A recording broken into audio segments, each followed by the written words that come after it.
Welcome to our channel Teju's పదాల పదనిస. ఇంకా ఆలస్యం చేయకుండా మన సిరీస్లోకి వెళ్ళిపోదామా? చలి నివాసమై పార్ట్ 104. అర్హంత్ చెప్పింది వినగానే, అంటే నేను నా కూతురు అన్యాయం అయిపోయినట్టేనా అని అడిగింది జీవిత. మీ అమ్మగారిని అడగండి ఆ విషయం అన్నాడు అర్హంత్ కన్నింగా నవ్వుతూ. చందు, నువ్వు చెప్పేది నిజమేనా? శారదాతో పాటు రామయ్య, భీముడు కూడా అడిగారు. అవును, నేను చెప్పేది నిజం. ది గ్రేట్ రాజేశ్వరి దేవి గారు చేసిన పని వల్ల మానసికంగా చచ్చిపోయారు తాతయ్య. రాజేశ్వరి దేవి గారి మీద ఎంత ప్రేమ ఉన్నా ఆ క్షణం ఊరందరి కోసం ఆలోచించి తమ రాచరికాన్ని నిలబెట్టిన సులోచన దేవి గారి మీద ఉన్న ప్రేమ ఎక్కువ మొగ్గు చూపించింది. అదే సమయంలో రాజేశ్వరి దేవికి గుణపాఠం నేర్పించాలి అనుకున్నారు. ఏ ఆస్తిని అడ్డు పెట్టుకుని సులోచనాదేవిని ఇరకంలో పెట్టి తన జీవితాన్ని నాశనం చేసిందో ఆ ఆస్తిని తనకు కాకుండా చేయాలని అనుకున్నారు. అందుకే ఆస్తిని సులోచనాదేవి సంతతికి చెందేలా వీలునామా రాశారు.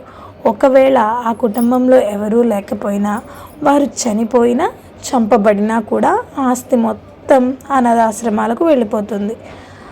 అంటే అందుకే మీ పెళ్లి జరిపించిందా?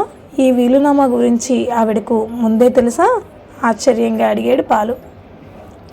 తాతయ్య చాలా తెలివిగా ఆలోచించాడు. ఎలా అయితే మా ఇంటి గుర్తింపు చిన్ననాన్నమ్మకి లేకుండా చేసిందో, అలాగే తిరిగి ఆ గుర్తింపు రెట్టింపై రావాలని అనుకున్నారు. వచ్చేలా చేయటానికే. అప్పటికే ఆయనకు కొడుకు, అలానే చిన్ననాన్నమ్మ వాళ్ళ కూతురు ఉండటంతో వాళ్ళ పిల్లలకి అనుకున్నారు.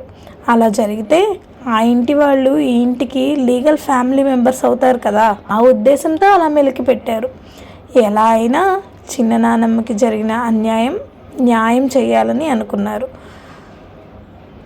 అందుకే కనీసం రెండో సంతానం పిల్లలు అన్న విషయం కూడా బయటకు తెలియకూడదు అని అడ్డుపుల్ల వేసిన వాళ్ళ చేతులతోనే చిన్ననాన్నమ్మ పిల్లలని వాళ్ళ కుటుంబంలోకి ఆహ్వానించాలని కోరుకున్నారు.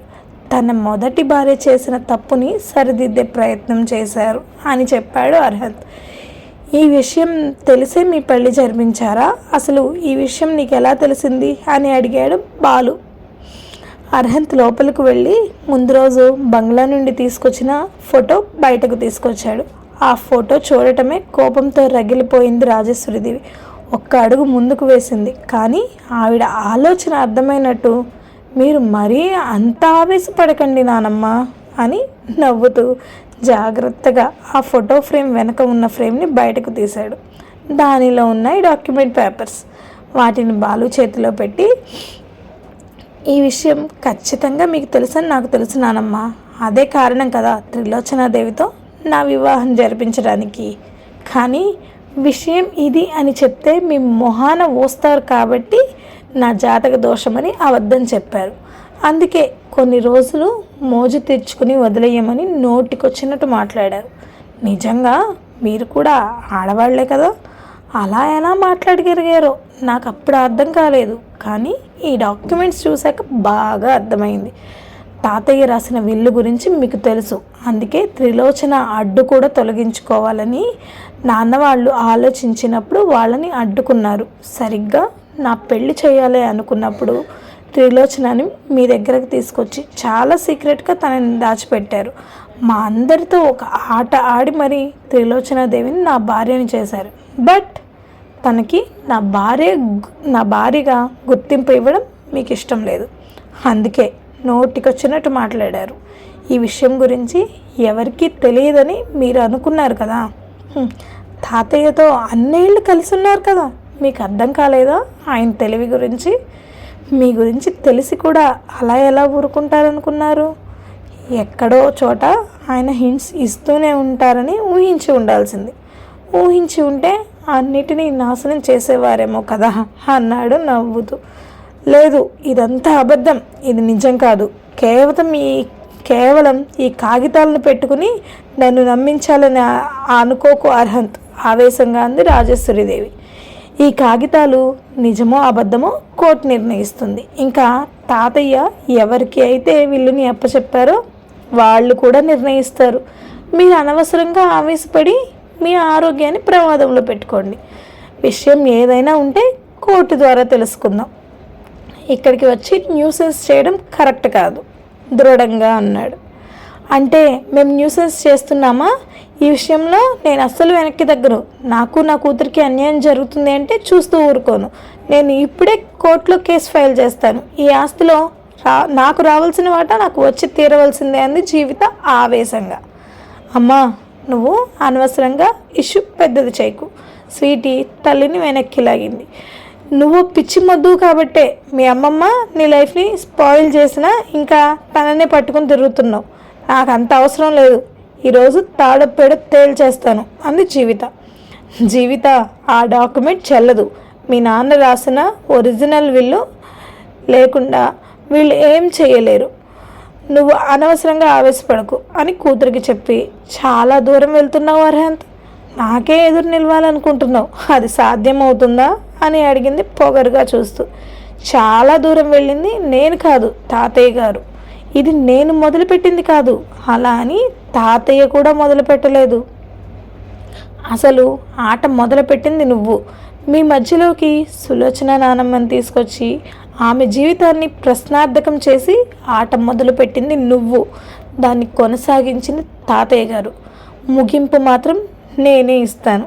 కుడివైపు పెదవిని సాగదీసి చిన్న నవ్వుతో చెప్పాడు. అంటే నాకు పోటీగా నిలవాలని అనుకుంటున్నావా?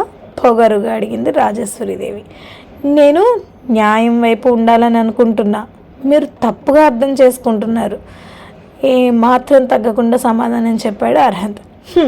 చాలా తెలివిగా మాట్లాడుతున్నావు కదా. మీరు నేర్పించిందే, కానీ మీ బుద్ధులు మీ కొడుకు బుద్ధులు రాలేదు.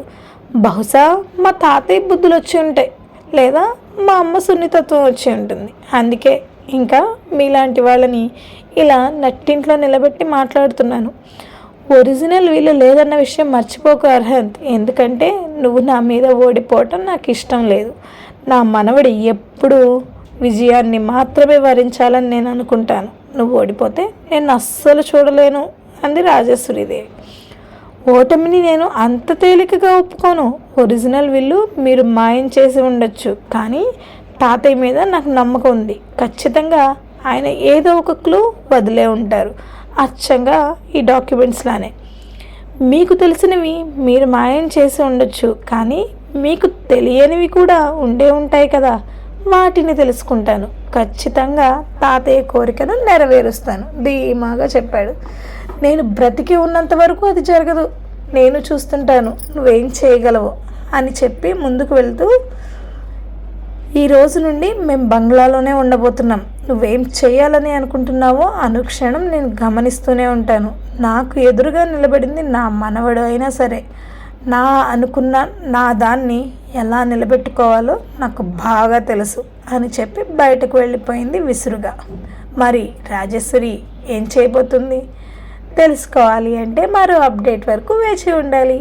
ఈ అప్డేట్ మీద మీ అభిప్రాయాన్ని ఖచ్చితంగా కామెంట్స్ రూపంలో తెలియచేయండి. అంతవరకు సెలవు.